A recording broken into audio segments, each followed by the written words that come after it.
One book can change everything. Discover revelations that spark courage, ignite dreams, and remind you who you truly are. From timeless classics to bold new voices, find your next inspiration in every page of Dr. Segun Olugbemi's books, such as Lessons from 30 Years of Marriage. Marriage is much more than a social contract. It is an institution established by God Himself. The man was never created to live in isolation, independent, alone, or all self-sufficient by himself. For two are better than one because they have a better reward for their labor. Red flags. Deception turns rulers into subjects and makes the wise foolish. It is the reason behind every failure, loss, pain, or regret. The life coach. The lessons we learn in life are: precept must be upon precept, precept upon precept, line upon line upon line, here a little, there a little. Wisdom is loaded in all of creation. Therefore, the responsibility of discovery is on you. Defeating the mother frog syndrome. Mother frog syndrome is symptomatic of a lifestyle that is comfortable with whatever life throws at it. A man with great dreams who is unwilling to do anything about it. It is a reactionary life rather than an active one. A life that responds rather than initiates. Without conquest, there can be no victory. Without reaching, there is no getting. This is an apt description of what today's church looks like. This book teaches you how to kill these lethargic and apathetic lives. Mercy Extended. The vision that has led to this timely exposition on the rising new Church of Jesus Christ is clearly detailed in this book. It distinguishes between the Solomon Church and the Davidic Church, the significance of the donkey upon which no man ever sat on the occasion of the triumphant entry, vis-a-vis the present-day reformers in the rising church who have an understanding that Jesus Christ is either Lord of all or not at all. Prophetic confrontation. Prophecies are divine and accurate foretelling of the future to an individual, group, or nation by God. However, the recipient of prophecy has a key role to play in seeing it come to pass as foretold and benefiting from it, since most prophecies are conditions. Silent years. The silent years are the years we spend without being noticed. They are years of thorough preparation of a vessel by the Master Himself for His unique use. In this jet age of fast food, fast information, online church, online Bibles, and fast Christianity, many Christians, leaders inclusive, do not see the need to truly wait on God as in the days of Elijah. Obadiah Commission. There is a reason the word independence is not used in any translation of the Bible. One of the reasons is that God never meant for us to independent of Him or one another. We are to be dependent on God and interdependent on one another. Lessons from the Patriarchs, Volume 1 and 2. Every information in the Bible has a message for us. We sure can learn from the names, places, numbers, people, principles, and instructions therein. You can order all these books and more on Amazon or call +2 34805 116 6211.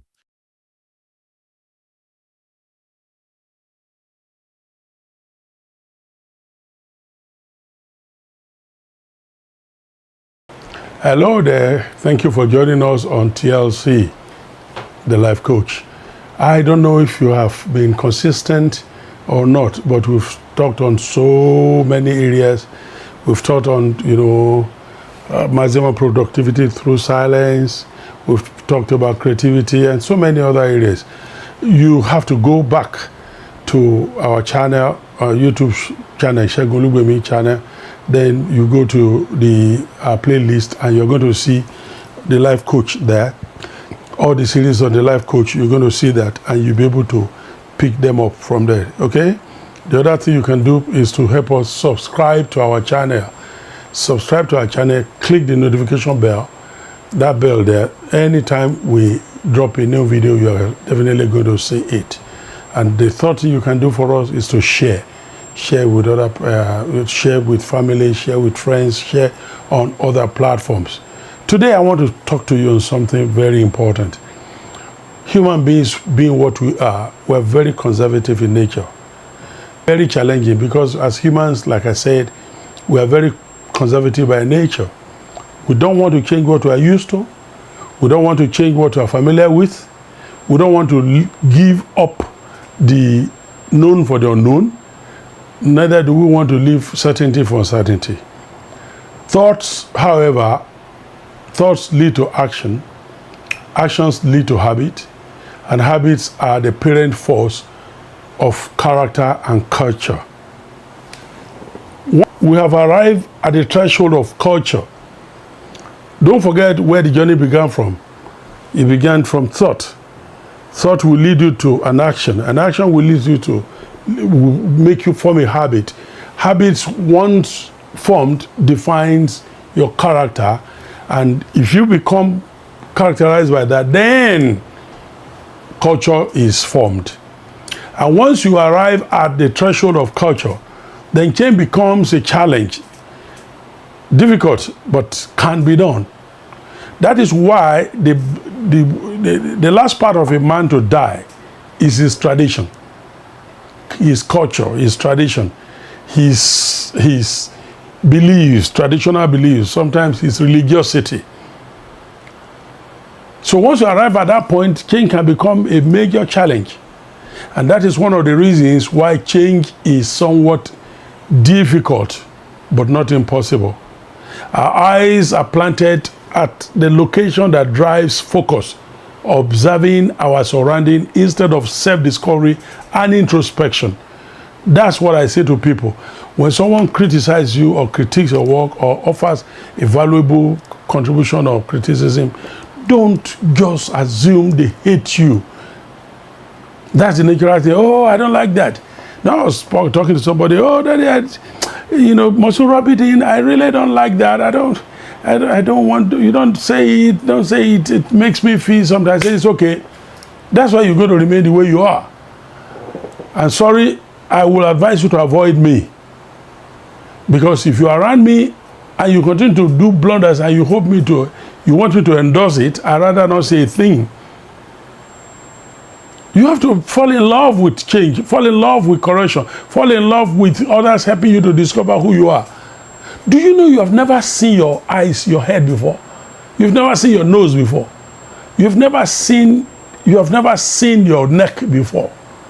Do you know that? You've never seen your eyes, you've never seen your forehead before. What you see is a reflection in the mirror. And the mirror is not the only one that sees you. Your friends, your neighbors, and everyone see you. Everyone sees the kind of person you are. They see you. They're able, everybody is taking a look, they see what you truly are. And because of that, it's your job. Your eyes are not planted in a place where you can have self-discovery. It's introspection that can be done within your heart, but with the contribution of others. Do you understand that? So, I'm going to tell you what the definition of change is, and then we'll take it up from there. So, what is change? Change is to make someone or something different. It's to alter or modify. Change is to replace something with something else, especially something of the same kind that is newer or better. To substitute one thing for another. This is what change is. You need to understand that the change is, I love talking about change because change is everything. There are three things on earth that are permanent. We say no condition is permanent. Even permanent secretary do retire, so they just remain permanent in the sense they pay them the salary for life, but they are no longer permanent anymore. But you see, there are three things that are permanent. I think we talked about that in some other series. Principles are permanent. That is, gravity, the law of gravity, center of gravitational force pulls to the center, we always put to the ground. And so it's permanent. Change is permanent. Choices are permanent. In other words, whatever you do, change is permanent. You cannot wish it away. You cannot pray it away. Therefore, you either cooperate with change or you be compelled to. Nature is empowered to force on all creation, including humans, the ability to force itself on human to change. If you don't understand, if you live in winter zone, think about it. You're just coming out of one now, headed to the summer. And there are a lot of places, they just getting ready to travel out during this summer now. They want to go for vacation in a warm environment. And then a couple of months down the road, we're going to get to autumn, then you get to winter again. By the end of this year, by the time you're coming to the winter, no one talks to you, no one tells you what to do. You change your clothing, you change your shoes, you change so many, you just change your style of dressing. Because change, nature is being empowered to compel you to change. So, see, I talked about principles, I talked about change, then you have choices. So, choices is what the ability to relate to change and principles. In other words, if I were to be ascending, if I were to climb up to 3-story buildings right now, my environment is changing. How do I adapt to the new environment so that gravity doesn't force me to come to the ground?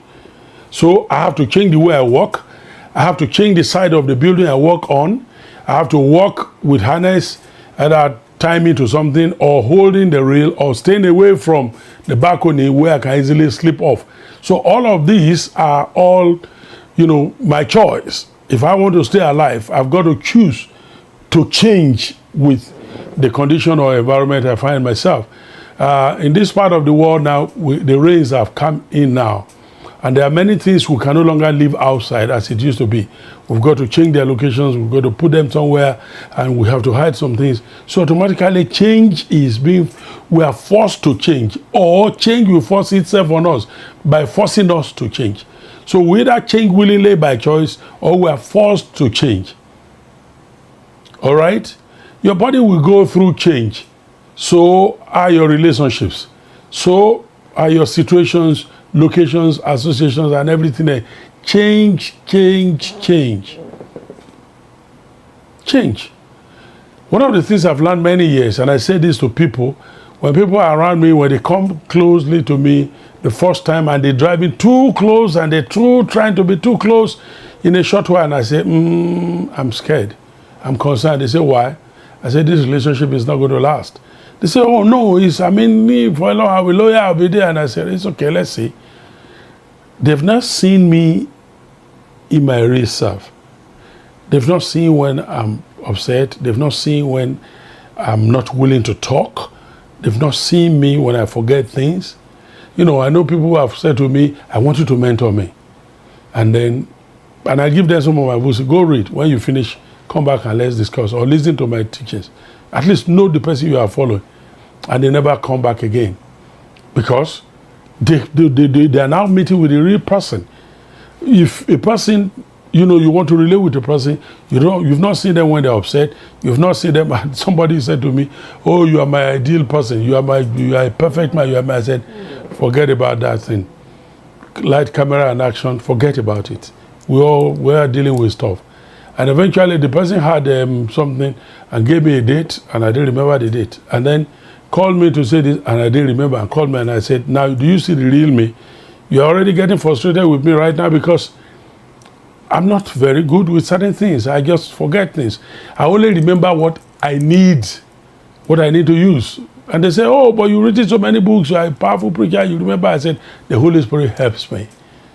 But the truth is, I don't keep things in my mind. My mind is void of anything I'm not using. I let it go so that I don't have malice. I don't have anything against. My mind is clean. I just want to be free and put in and make use of only what I need. When I need them, the Holy Spirit will bring them back. So you see, your relationships will change. Your situations will change. Your locations will change. Your associations will change. Everything will change. Your body will change. And when these things are happening, your body going through change and this thing, all these changes that happen in human life, your job is to adapt to them, is to cooperate with those changes. You can't sit back to say, well, I don't know why my life is this, blah, blah, blah. I don't know why things are. Just change. Sometimes it's just because you refuse to change that it appears you are having repetitive failure. You are repeating the same thing over and again. I've said it again and before now, and I will say it again. I've said it all over. Everyone around me, I say to them, please show me that you are improving. Show me you are changing. And one way you show me that you're changing is, don't let me repeat the same mistake over 3, 4, 5 times. You are telling me that you are incapable of changing. You are telling me that you are animalistic. You don't have any instinct. You are telling me you are not growing. You are not maturing. You are telling me you don't have brains. You are not using your brains. You got to change. Don't let me repeat the same thing over and again, because change is one of the signs of life. You plant anything, that change. We see changes taking place all around us. One of my boys shared something with me this morning. He gave me a small clip video, and he said that take a look at the birds, and he bought turkey exactly about 3.5 months ago. He took delivery of about 10 or 12 turkeys, and then brought into them, and we're taking care of them and all that, with some chicks. Guess what? They are big. Now, someone who took delivery the same day sent him a video and said, what is going on? And then he sent his own. They exchanged that. He said, what did you do to your own? And then this other person said, mine are not growing. His were at the state ours was 2 weeks. When ours was 2 weeks, that's the state his is right now. And then there was something I noticed. When they brought out the feeding trough out there, the 5 or 10 of them were struggling. That means they were starving. Life is all about changing. Knowing that life is no longer about you alone, you cannot just do everything you want to do. Everything around you change. If everything changes, everything changes. And if you refuse to change, then the world will leave you. Everything will leave you. You will spend many hours or many years. Now, this guy has spent 4 months on what you will have spent 3 months to get result from. That's what it is in life. Change, change, change, change. The following steps can help you to change. I'll mention 5 of them. Number 1, awareness. Change begins with awareness. That in itself is not an easy task. Since the first law of nature is survival, self-defense naturally comes first to all people. So it follows that you cannot change what you do not acknowledge or what you permit.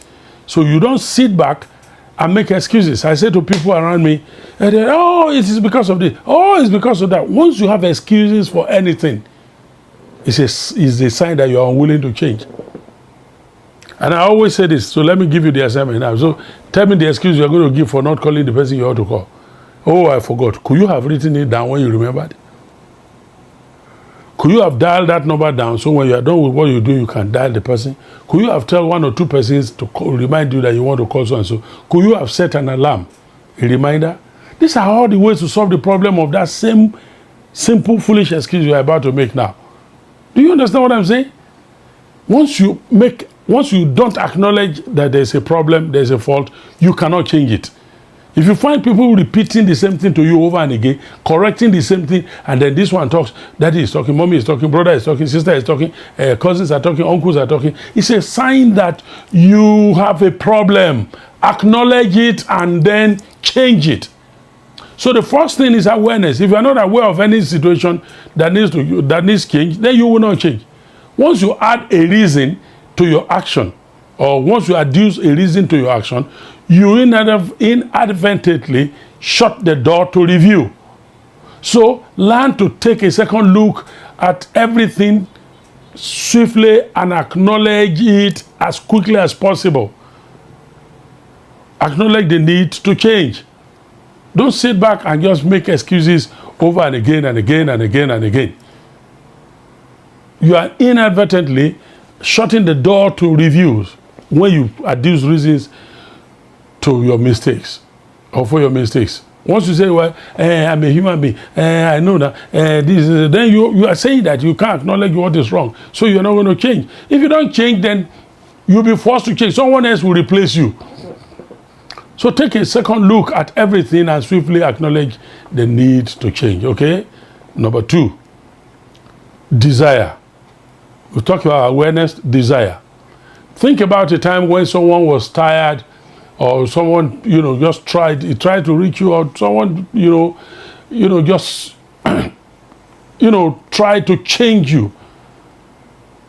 And what was your reaction to him? The person tried to force you to change, tries to get some things, and he's tired of it. What was your reaction? You resented him. No one can change unless they're willing to. You don't want to be forced to change. You know, I was talking to somebody this morning. I said, look, if you want a person who will continue to repeat the same instruction 100 times, you don't find the person in me. Once I say it 2, 3, 4, 5 times, I get tired of telling you the same thing. I just keep quiet. You'll be fooling yourself around. I say, oh, Daddy, but you're not even saying anything to me. No, you don't deserve it. I don't want to waste my saliva. I don't want to waste my focus. I don't want to waste my time correcting you. You are proven incorrigible. Continue with your life. You're going to meet it somewhere. Nobody wants to force you to change. Nobody can force you to change. No one can force you to change unless you are willing to change. So the desire to change must come from within. You owe yourself the responsibility to change, and it begins with a desire. Since change takes effort, only a strong desire can lead you to accepting it. The first law of change is you either change or you are changed. Therefore, change is permanent, and it is empowered to impose itself on the human society. So, your willingness to cooperate with the process and the instruments of change is essential. Nobody is going to force you to change, but you have to be willing. You have to willingly cooperate with the instrument of change. Instruments of change can be your boss, can be your neighbor, can be your parents, can be your colleagues, can be your subordinates, can be anybody. It can be circumstances, it can be situations. It will force you to think out of the box. Don't behave as if your brain doesn't work. Don't behave as if, oh, you came out of the moon or the mouth of a fish. You just dropped from the sky. Come on now, you are on earth. Wake up your brain. You either change or you are changed. Nobody will put up with people who can't change for long. That is why others have been promoted in their place of work, in your place of work, and they don't promote you. That's why others are accomplishing something and you are not there. Change takes effort and takes a strong desire to really change. Do you understand what I'm saying? You have to cooperate with the instruments of change. If you're angry every time they correct you, and then you say, well, I don't know why they're always complaining about me. Or they, well, everybody's complaining about you because you're not doing something right. Why don't you change so they stop complaining? Number 3, knowledge. You can't change unless you change the way you think. You must do a self-appraisal to determine the following. What do I need to change? What are the instruments of change? What are the benefits of change? What areas do I need to change? And the consequences of what are the consequences of rejecting change? Armed with this knowledge, then you can make a swift and effortless change, as well as an enduring change. Why? Because you've already answered the most important question on the path of change. It's called self-appraisal. All right? You're asking yourself, what do I need to change? So if I were you, beginning from right now, this moment, I take my pen and I'll begin to write down. What are the areas I need to change? Well, people have talked to me about my use of time. I'm not timely. I write it down. People talk to me about my relationship. I write down. People talk to me about the way I talk. I don't communicate well. I'm not diplomatic. I write down. People talk to me about the way I spend. I am not judicious. I'm frugal the way I spend. So I now have a list of things that I'm not doing right. I now want to see what am I going to do differently. So what do I need to change? I write them down. What are the instruments of change around me? Well, discipline. What are the instruments of change? My time, timetable. If I need to put up a timetable. Then my boss, my neighbors, my subordinates, my colleagues. All these are instruments of change. They talk to me. Now I was talking to somebody and he said, oh, as soon as this happens, I know what happens. This happened, this happened. And others say, I just shut down, I don't talk, I don't. And I said, you've done it once, you've done it twice. And every time I talk to you, you told me I will change. I'm trying to change. I said, how long is it going to take you? Now another thing has happened. Are you going to take advantage of this incident now and learn from this curve and get out of it? And not let's go over it again and again and say, I'm still trying, I'm not perfect. Oh, you rejoice in your imperfection? You rejoice in your foolishness? What are the instruments of change? The corrections people are giving you. What are the benefits of change? You know that people will stop complaining. You know you will have grown. You will have matured. People will say, this man, in 6 months, he has changed. In 3 months, the guy has changed. Oh my God, this guy has really changed. You know that you benefit yourself. The change is for your benefit first. Then it benefits others. What are the what areas do I need to change? Of course, I've mentioned that. List them down. What are the consequences of rejecting change? Of course, you know what they are. Many of them, people will reject you. People will despise you. People will walk away from you because nobody wants to work with an incorrigible person, okay? And with this information or this knowledge, change can be swift, can be effortless, and it can be enduring. Number 4, action. This means, you know, that you are willing to do something about what you have known is wrong that you need to change. The means of changing can be very drastic depending on the option you choose. It can be slow, it can be drastic. It can be easy, it can be sharp. Now, it may come through criticisms, getting you out of your comfort zone, or through a forceful action of another person. Whatever the medium of change you respond to, some actions will be required on your part to effect those changes. You have to know that there is school of hard knocks and there is the easy school. The means of change can be easy, it can be drastic. It is all your option. Do you understand what I'm saying? You can reject it, you can embrace it. It can come through any means, but whichever one you respond to, action is necessary. It's not just, I'm working on it, I'm trying my best now, give me some credit. Change. Change. Because if you wait until you are forced to change, it doesn't come easy. Forceful changes are not the easiest thing to cope with. It will bruise you, it will bruise your ego, it will hurt you. If they have to fire you, for instance, because you don't want to change. If you have to lose valuable relationships just because you don't want to change. If people who should support you, who used to support you in one way or the other, decide to stay cool and they withdraw, they turn their backs just because you don't want to change. How is that even to your advantage? So the means of change can be easy or can be drastic. You choose what means, okay? Whatever medium you respond to, an action is always a necessity. It's something necessary for you to effect changes. You are required to change. Once you are required to change, then change. See, one of the things I hate, there are many things I've expunged from my dictionary. God helped me early in my ministry and my life to do that. One of it is excuses. Another one is impossibility. I don't have excuses for anything. No excuse. No excuses. And nothing is impossible with me.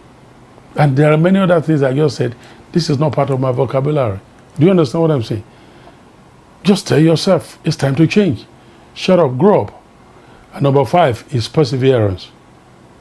Change takes consistency, persistence, and what I call intense stick-to-itiveness.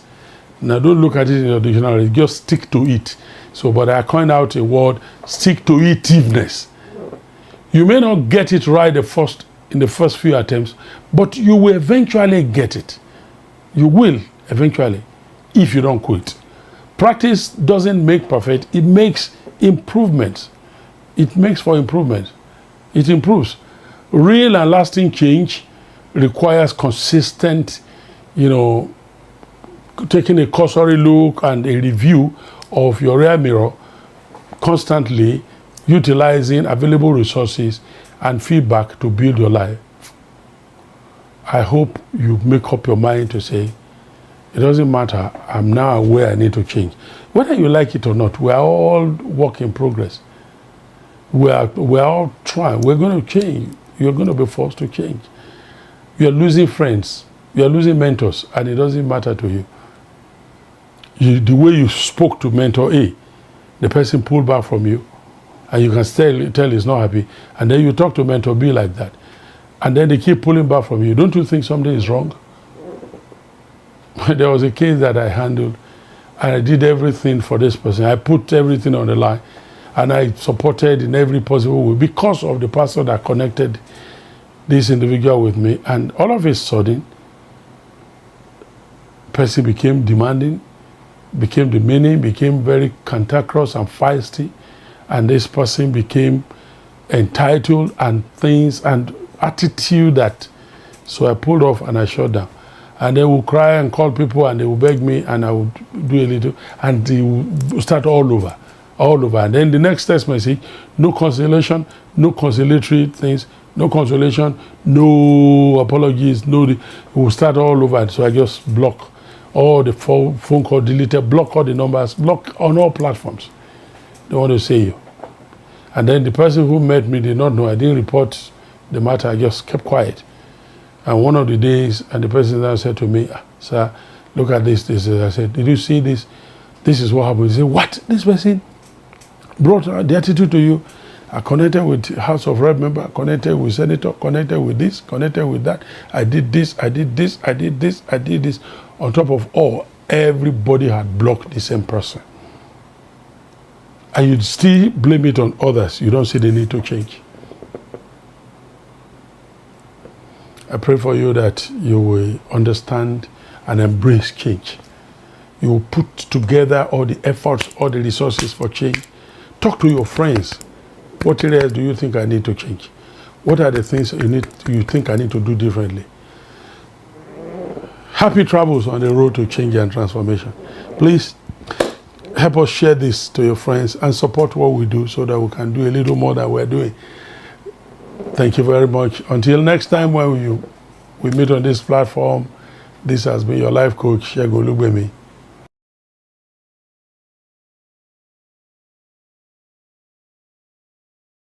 Remember, your journey of self-discovery is a continuous one. Embrace the challenges, celebrate your successes, and never stop believing in your ability to grow. Thank you for listening to The Life Coach. Until next week, Friday, by 8 p.m., live a life filled with purpose and